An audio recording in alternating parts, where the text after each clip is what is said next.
శుక్లాం బ్రహ్మ విచారసార పరమాద్యాం జగద్వ్యాపినీం వీణా పుస్తకధారిణీం అభయదాం జాడ్యాంధకారాపహాం హస్తే స్ఫాటికమాలికాం విదధతీం పద్మాసనే సంస్థితాం వందే తాం పరమేశ్వరీం భగవతీం బుద్ధిప్రదాం శారదాం. శ్రీ మహాగణాధిపతయే నమః. శ్రీ మహాసరస్వత్యై నమః. శ్రీ గురుభ్యో నమః. ఆగస్టు మాసము ఆషాఢ కృష్ణ తదియ శనివారం నుండి శ్రావణ కృష్ణ తదియ సోమవారం వరకు ఉన్నది. ఈ ఆగస్టు మాసంలో గ్రహాలు ఏ రాశులలో సంచరిస్తున్నాయి అనే విషయాన్ని మనం చూసినట్టయితే, సూర్యుడు ప్రధానమైనటువంటి గ్రహము 17వ తారీఖు వరకు కర్కాటక రాశిలో సంచరిస్తున్నాడు. తదనంతరం సింహరాశిలోకి ప్రవేశిస్తున్నాడు. కుజుడు 2వ తారీఖు నుండి మిథున రాశిలో సంచరిస్తున్నాడు. బుధుడు 5 ఆగస్టు వరకు మిథున రాశిలో సంచరిస్తున్నాడు. 5 ఆగస్టు నుండి 22 ఆగస్టు వరకు కర్కాటక రాశిలో సంచరిస్తున్నాడు. 22 నుండి మాసాంతం వరకు కూడాను సింహరాశిలో సంచరిస్తున్నాడు. గురువు కర్కాటక రాశి అయినటువంటి ఉచ్చ స్థానంలో సంచారం జరుగుతోంది. శుక్రుడు 1వ తారీఖు నుండి కన్యా రాశిలోకి ప్రవేశించి మాసాంతం కూడాను కన్యా రాశిలో సంచరిస్తున్నాడు. శని మీనరాశిలో వక్రించి సంచరిస్తూ ఉన్నాడు. రాహువు కుంభరాశిలో సంచరిస్తున్నాడు. కేతువు సింహరాశిలో సంచరిస్తున్నాడు.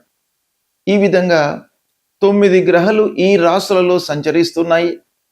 అయితే ఈ సంచారము 12 రాశుల వారికి ఎలాంటి ఫలితాలను ఇవ్వబోతున్నాయి ఈ ఆగస్టు మాసంలో అనే విషయాన్ని మనము విశ్లేషించి తెలుసుకుందాం. మీన రాశి వారికి ఆగస్టు మాసంలో ముఖ్యంగా పురుషులకు గోచార ఫలితాలు ఎలా ఉన్నాయో తెలుసుకుందాం. సూర్యుడు 17వ తారీఖు వరకు పంచమ స్థానంలో ప్రతికూలంగా సంచరిస్తున్నాడు. తదనంతరం షష్టమ స్థానంలోకి ప్రవేశిస్తున్నాడు.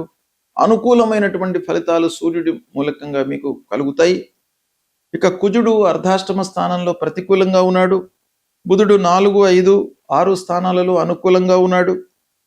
గురువు పంచమ స్థానంలో చాలా అనుకూలమైనటువంటి స్థితి లోపల ఉన్నాడు. ఉచ్చ స్థానంలో ఉన్నాడు. రాశ్యాధిపతి కూడాను మీనరాశికి గురువు గనక, అలాంటి గురువు పంచమ స్థానంలో ఉచ్చస్థుడై ఈ మాసంలో సంచరిస్తున్నాడు. ఇది చాలా అనుకూలమైనటువంటి సంచారము. శుక్రుడు సప్తమ స్థానంలో ప్రతికూలంగా ఉన్నాడు. శని జన్మస్థానంలో ఉన్నాడు. ఏలినాటి శని ప్రతికూలంగా ఉన్నాడు. అయితే వక్రించి ఉన్నాడు కాబట్టి జన్మస్థానంలో ఇచ్చేటువంటి దుష్ప్రభావము కొంత తగ్గే అవకాశాలు ఉంటాయి. ఇకపోతే రాహువు ద్వాదశ స్థానంలో ప్రతికూలం, కేతువు షష్టమ స్థానంలో అనుకూలంగా ఉన్నారు. ఈ విధంగా గ్రహస్థితిని మనం చూసినట్టయితే శుభస్థానాలను అశుభ స్థానాలను రెండింటిని కూడాను మనం బేరీజ్ వేసుకొని నెట్ ఎఫెక్ట్ చూసినట్టయితే ఈ మీనరాశి వారికి అనుకూలమైనటువంటి ఫలితాలు ఎక్కువగా కనబడుతున్నాయి. వాటిని సద్వినియోగపరుచుకున్నట్టయితే గురువు, కేతువు, సూర్యుడు ఇలాంటి గ్రహాలు చాలా అనుకూలమైనటువంటి ఫలితాలను ఇవ్వబోతున్నాయి. అధికంగా మీరు శుభ ఫలితాలను పొందుతారు.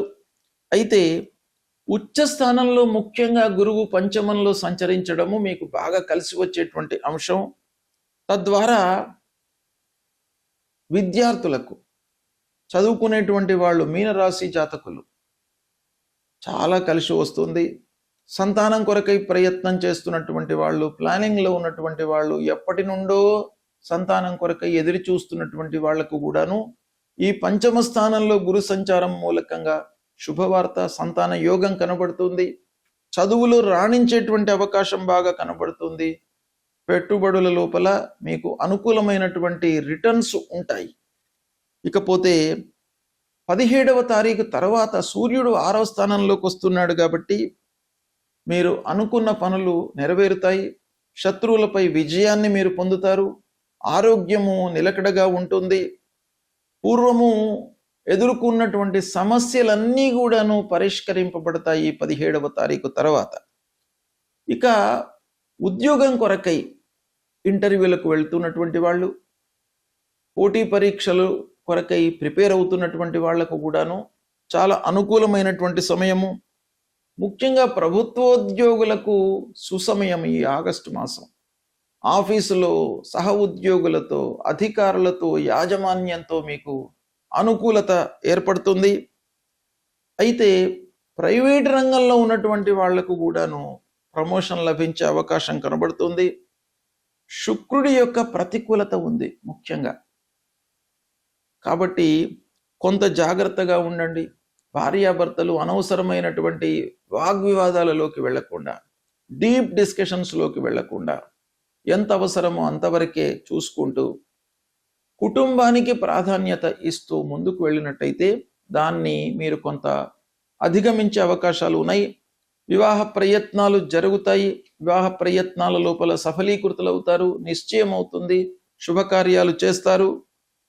ఇక జ్ఞాపక శక్తి విద్యార్థులకు ఈ మాసం లోపల బాగా ఇంప్రూవ్ అయ్యేటువంటి అవకాశం ఉంది. దాన్ని మీరు సద్వినియోగపరచుకోండి. మెడిసిన్ రంగంలో ఉన్నటువంటి వాళ్లకు, ఇంజనీరింగ్ స్కీమ్లో ఉన్నటువంటి వాళ్లకు, కంప్యూటర్ రంగంలో ఉన్నటువంటి వాళ్లకు కూడాను చాలా కలిసి వస్తుంది. సైన్స్ రంగంలో ఉన్నటువంటి వాళ్లకు, విద్యార్థులకు ముఖ్యంగా ఈ మాసం బాగా కలిసి వస్తుంది. పర్మనెంట్ రెసిడెన్సీ కొరకై ప్రయత్నం చేస్తూ ఉన్నటువంటి వాళ్ళు, విదేశాలలో ఉన్నటువంటి వాళ్లకు కూడాను ఈ మాసం అనుకూలిస్తుంది. అయితే శని జన్మరాశిలో సంచరిస్తున్నాడు, మీనంలోనే ఉన్నాడు, 1వ స్థానంలో ఉన్నాడు గనక పనుల లోపల కొంత ఆలస్యానికి కారణమవుతుంది. కాబట్టి ఆ ఆలస్యాన్ని మీరు అధిగమించడానికి, ఆటంకాల నుండి మీరు విముక్తులు కావడానికి మీరేం చేయాలి? మీ ఎఫర్ట్స్ను మీరు బాగా పెట్టండి. తద్వారా మీకు బాగా కలిసి వస్తుంది. ఇక 4వ స్థానంలో కుజుడు ఉన్నాడు. ముఖ్యంగా దీన్ని ఓవర్లుక్ చేయకూడదు. అర్ధాష్టమ స్థానం లోపల కుజుడు కనుక గృహం లోపల, అంటే ఇంటి లోపల అనవసరమైనటువంటి చర్చలకు తావివ్వకుండా ఉండడం మంచిది. విదేశీ ప్రయాణాలు గోచరిస్తున్నాయి. అదేవిధంగా ఒక పక్కన ఖర్చులు కూడాను ఉంటాయి. ఆరోగ్యం నిలకడగా ఉంటుంది. ఆధ్యాత్మికమైనటువంటి విషయాలపై మనసు నిలుపుతారు. కోర్టు వ్యవహారాలు అనుకూలిస్తాయి. వ్యాపార విస్తరణపై మనస్సు నిలుపుతారు. విస్తరణను కూడాను చేస్తారు. వ్యాపారంలో లాభాలను గడిస్తారు. ఓవరాల్గా చూసినట్టయితే మీకు సమాజం లోపల కీర్తి ప్రతిష్టలు, గౌరవ మర్యాదలు, తర్వాత సమాజంలో ఒక మంచి స్థితిలో ఉన్నటువంటి వారితో మీకు స్నేహం ఏర్పడము, ఇవన్నీ కూడాను మీనరాశి జాతకులకు ఈ ఆగస్టు మాసంలో కనబడుతున్నాయి. సద్వినియోగపరచుకోండి. గ్రహస్థితి ప్రతికూలంగా ఉన్నప్పుడు మనము ఆ భగవంతుడి యొక్క అనుగ్రహాన్ని పొందడము చాలా ముఖ్యం. ఆ గ్రహస్థితి ముఖ్యమైనటువంటి గ్రహాలు గురు, శని, రాహువు, కేతువు, ఈ గ్రహాలు ప్రతికూలంగా ఉండడము, గోచార రీత్యా మనకు ప్రతికూల స్థానాలలో సంచరించడము, ఇది ఒక్కటే పూర్తి ఫలితాలను నిర్ణయించకపోయినప్పటికీ చంద్రుని నుండి ముఖ్యమైనటువంటి గ్రహాల యొక్క స్థితి ప్రధానంగా మనకు శాస్త్రంలో చెప్పబడి ఉంది. చంద్రుడు మనస్సుకు కారకుడు. మనస్సే అన్నిటికీ కూడాను కారకం. మనము భావిస్తే ఒక విషయము మంచి అనిపిస్తుంది, మన భావన వారిపై విపరీతంగా ఉన్నట్టయితే అది విభిన్నంగా ఉంటుంది. కాబట్టి మనస్సు చాలా విషయాలపై ప్రభావాన్ని చూపిస్తుంది గనక చంద్రుని నుండి ముఖ్యమైనటువంటి గ్రహాలు ఏ స్థితిలో ఉన్నారు అనేదే మనం ప్రధానంగా గోచారంలో చూస్తుంటాం. అయితే ఇదే కాకుండా జన్మ సమయం లోపల ఉన్నటువంటి గ్రహస్థితిని కూడాను మనం లెక్కలోకి తీసుకోవాలి. ఆ జన్మ సమయంలో గ్రహాలు ఎలా ఉన్నాయి, మిత్రస్థానాలలో, శత్రుస్థానాలలో, సమస్థానాలలో ఉన్నారా, ఈ ముఖ్యమైనటువంటి గ్రహము సంచరిస్తున్నటువంటి రాశి ప్రతికూలంగా ఉన్నప్పటికీ పుట్టిన సమయం లోపల అష్టక వర్గులో అధికమైనటువంటి పాయింట్స్ను కలిగి ఉన్నట్టయితే మనకు కొంత మంచి ఫలితాలు వచ్చే అవకాశాలు ఉంటాయి. ఇలా ఎన్నో ఫ్యాక్టర్స్ను మనము లెక్కలోకి తీసుకొని ఫలితాలను నిర్ణయించడము అనేటువంటిది శాస్త్రబద్ధం. కాబట్టి గోచార ఫలితాలు ప్రతికూలంగా ఉన్నప్పుడు మనము ముఖ్యంగా గురువు విషయమై ఆలోచించినట్టయితే దక్షిణామూర్తి స్తోత్ర పారాయణం చేసుకోవడము, గురువుకు సంబంధించినటువంటి మూల మంత్రాన్ని జపించడము, దేవానాంచ ఋషీణాంచ గురుం కాంచన సన్నిభం వందనీయం త్రిలోకానాం తం నమామి బృహస్పతి అనేటువంటి మూల మంత్రాన్ని ప్రతినిత్యం కూడాను చదువుకుంటే గురువు యొక్క అనుగ్రహం లభిస్తుంది. తల్లిదండ్రులను సేవించండి. తల్లిదండ్రులు ప్రథమ గురువులు. జన్మతో మనకు అన్నీ నేర్పినటువంటి వాళ్ళు ప్రప్రథమంగా తల్లిదండ్రులు. కాబట్టి వాళ్లకు సపర్యలు చేయడము, వాళ్ళ యొక్క ఆరోగ్య విషయమై మనము మనస్సు నిలపడము, బాగోగులను చూసుకోవడము, ఇవి చాలా ప్రధానమైనటువంటిది. తద్వారా వాళ్ళ యొక్క అనుగ్రహం లభిస్తుంది. అదేవిధంగా శని ప్రతికూలంగా ఉన్నప్పుడు హనుమాన్ చాలీసా చదవండి, ఆంజనేయ స్వామిని కొలవండి, శనికి సంబంధించినటువంటి మూల మంత్రాన్ని ప్రతినిత్యం కూడాను చదువుకోండి. రాహుకేతులు ప్రతికూలంగా ఉన్నప్పుడు అమ్మవారి దేవాలయానికి వెళ్ళండి, అమ్మవారిని కొలవండి, అమ్మవారికి సంబంధించినటువంటి స్తోత్ర పారాయణాలు చేయండి. దుర్గా సప్తశ్లోకి అనేటువంటిది మీకు చాలా ఉపయోగపడుతుంది. దాన్ని మీరు ప్రతినిత్యం కూడాను చదువుకోండి.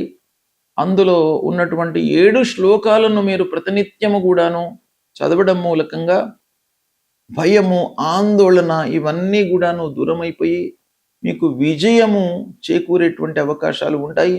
ఆత్మవిశ్వాసాన్ని మీకు ఆ అమ్మవారు మీ లోపల నెలకొల్పుతారు. కాబట్టి అది చేయండి.